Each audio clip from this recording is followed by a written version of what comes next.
Some people live too attached to the past. Others live too worried about the future.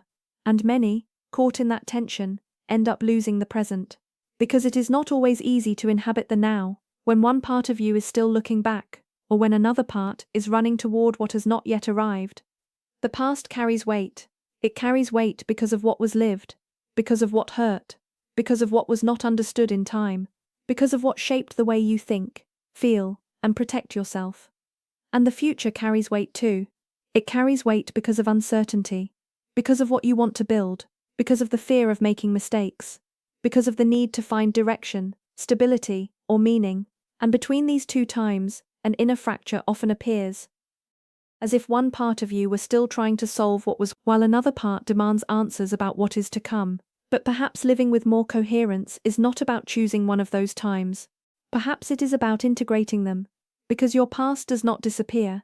It is part of you, not to condemn you, not to define you in a rigid way, but to help you understand where you come from, what has marked you, and which wounds or lessons still influence the way you live. And your future matters too, not as an obsession, not as constant pressure, but as direction, as a horizon, as possibility, as a way of guiding your energy toward what you want to build with more truth. Here something important appears. The present cannot always be lived fully, when you are divided between what you have not let go of, and what has not yet happened. That is why integrating past, present, and future is not just a mental exercise. It is a form of inner reconciliation. It means being able to look at your story without becoming trapped in it. It means thinking about your future without becoming a prisoner of anxiety. It means inhabiting the present without feeling disconnected from who you were, or from who you hope to become. Here is a key idea. Maturity also means learning to give each time of your life its rightful place. To the past, understanding; to the present, presence; to the future, direction. When that begins to come into order, something shifts inside. You no longer need to run away from what you lived, but you also do not need to stay anchored there. You no longer need to control every detail of what will come, but you also do not give up on building.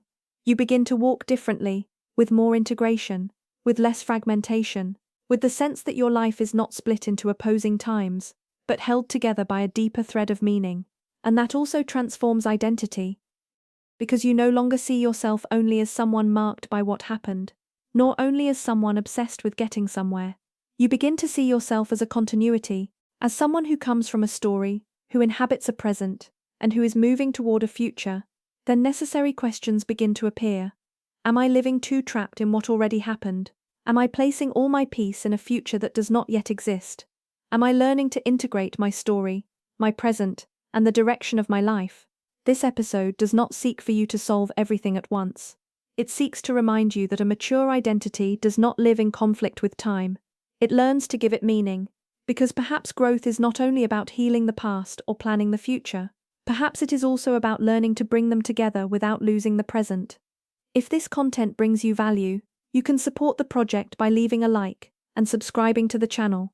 That way we continue building this space of reflection, awareness, and growth together.